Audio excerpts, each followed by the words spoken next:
Vamos a abrir la mente y el corazón para las maravillosas lecciones de este estudio. Aunque fue creado perfecto y libre, el hombre hizo mal uso de su libertad y pecó desobedeciendo a su Creador. Sus facultades fueron pervertidas y el egoísmo tomó el lugar del amor. Solamente una operación divina podría salvarlo de esa condición. En un encuentro nocturno que tuvo con Nicodemo, el Señor Jesucristo habló de la necesidad que el hombre tiene de nacer de nuevo. Él no se refirió al renacimiento físico, sino a un renacimiento espiritual. En ese renacimiento el hombre recibe un nuevo corazón que se complace en hacer la voluntad de Dios. La Biblia es clarísima. Si hay un punto donde es realmente clara, es cómo usted puede resolver el problema del pecado. Y ella dice, Jesucristo es la solución. Por lo tanto, reciba a Jesús en su vida, y sus pecados serán borrados. Y cuando usted recibe a Jesús en su vida, ¡qué maravilla! Ocurre aquello que la Biblia llama el nuevo nacimiento. En San Juan capítulo 3, Jesús dijo a Nicodemo, de cierto te digo que el que no naciere de nuevo no puede ver el reino de Dios. ¿Cómo es que se nace de nuevo? Recibiendo a Cristo en el corazón. Entonces en aquel momento el Espíritu Santo actúa en nuestra vida y nos hace renacer para una nueva vida. Y lo más importante es que el nuevo nacimiento será ahora un nacimiento sin pecado. Entonces, cuando nacemos de nuevo, nacemos ahora para vivir una vida de justicia, porque el Espíritu Santo actuará en nuestra vida. Ahora vamos a crecer en el conocimiento de Dios, en la práctica de su voluntad y en la preparación para su reino. Es así que se resuelve el problema del pecado. Por naturaleza el hombre está subyugado por el pecado. Sin embargo, sobre Cristo cayó la iniquidad de todos nosotros, porque la paga del pecado es muerte. Él murió por nosotros, dándonos así la victoria sobre el poder del pecado y como consecuencia la salvación. ¿Cómo nos podemos apropiar del galardón que Cristo nos compró en la cruz?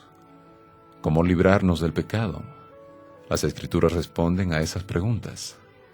Apropiémonos de la salvación por la fe en el Cristo crucificado que pagó nuestra culpa en la cruz mediante el sacrificio de sí mismo.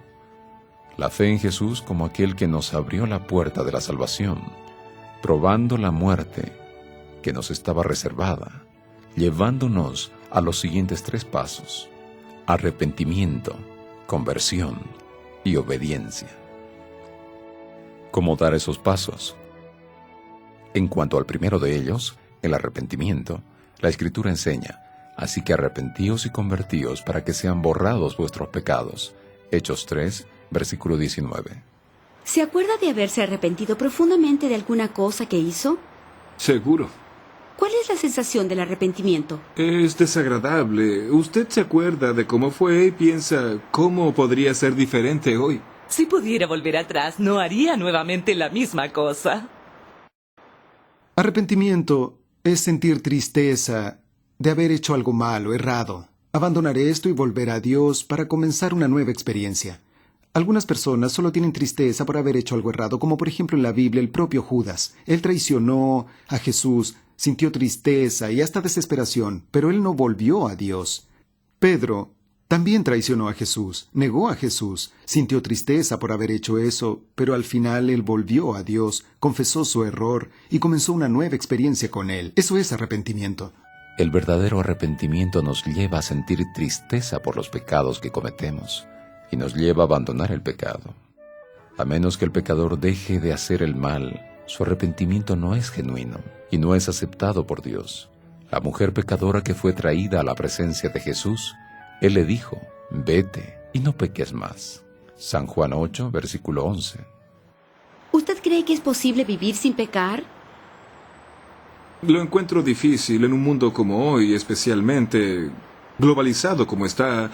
Las dificultades son muchas, sin embargo, creo que lo que vale es el principio de intentar cometer el menor número de errores posible. Es verdad, nadie vive sin pecar. La Biblia expresa que si alguien dice yo no peco, está mintiendo. Todo el mundo peca.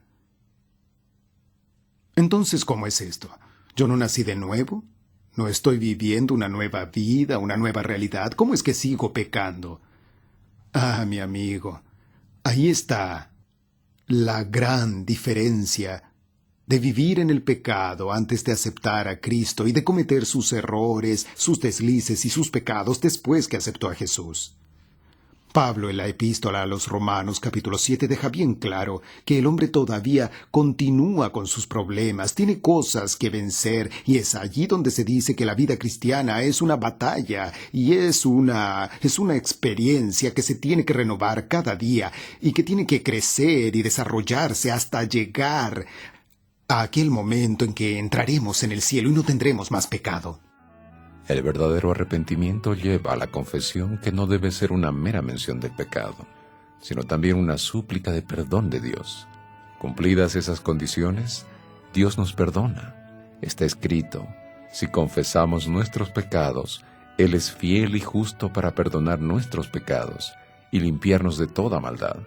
1 San Juan 1, versículo 9. No debemos dejar de confesar cada pecado cometido, pues sólo así podremos estar en paz con Dios. La confesión debe ser hecha a Dios de una manera simple, por medio de la oración. El Señor acepta al pecador arrepentido, acepta su confesión, lo perdona y olvida su pecado. Su promesa es: porque seré propicio a sus injusticias, y nunca más me acordaré de sus pecados y de sus iniquidades. Hebreos 8, versículo 12. Consideremos ahora el segundo paso, la conversión. La palabra conversión indica el acto del pecador de volverse de la vida de pecado a una vida con Dios. Cuando nos convertimos, dejamos el pecado y nos consagramos a Cristo. El Espíritu Santo crea en nosotros una nueva naturaleza, hace que nos volvamos una nueva criatura, y dice así San Pablo: de modo que si alguno está en Cristo, nueva criatura es. 2 Corintios 5, versículo 17. Toda esa transformación es alcanzada sobre la base de la fe en el sacrificio expiatorio de Cristo, fe en Jesús como nuestro Salvador personal. Cuando el carcelero de Filipos preguntó a San Pablo y a su compañero Silas: ¿qué debo hacer para ser salvo?, ellos le dijeron: cree en el Señor Jesucristo y serás salvo tú y tu casa.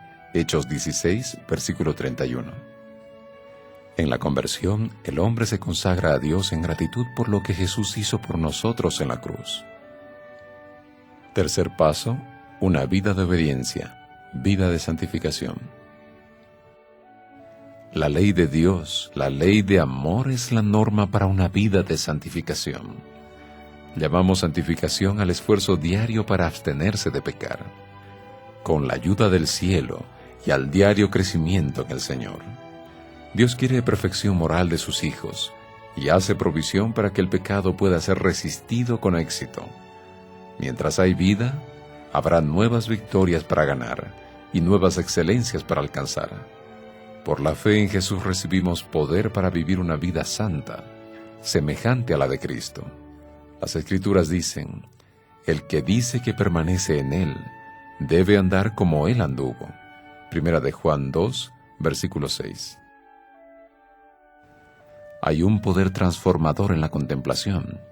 El alma transformada por la gracia de Cristo admirará su carácter divino y sentirá cada vez más el deseo y la necesidad de acercarse a Cristo y a la palabra de Dios. Tendremos una visión exaltada de su carácter y nosotros reflejaremos su imagen. En la vida del hombre que se consagró a Jesús se ven los frutos de la operación del Espíritu Santo.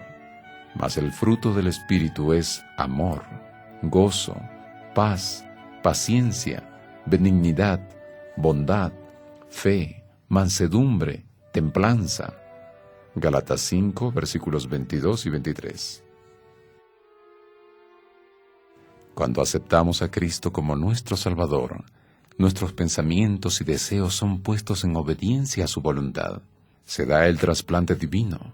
El corazón y el espíritu son nuevamente creados a la imagen de aquel que opera en nosotros. Apreciado oyente, ¿quién mora en tu corazón? ¿Jesucristo, el Salvador, o el enemigo de Cristo y de tu alma? Sí, el Salvador dice: Venid a mí todos los que estáis trabajados y cargados, y yo os haré descansar. Llevad mi yugo sobre vosotros, y aprended de mí, que soy manso y humilde de corazón, y hallaréis descanso para vuestras almas. San Mateo 11, versículos 28 y 29. Si escuchamos la invitación de Jesús y nos entregamos a Él, recibiremos poder para vivir una vida santa. Fuerza y gracia fueron provistas por medio de Cristo. Nadie es tan pecador que no pueda encontrar fuerza, pureza y justicia en Jesús. Demos gracias a Dios por el Salvador que es Jesús. Aceptemos hoy, de todo corazón, a ese Salvador misericordioso que tiene poder de cambiar el corazón al mayor pecador y transformarlo en hijo de Dios. Si nos dejamos transformar por Cristo aquí, viviremos con Él en su reino.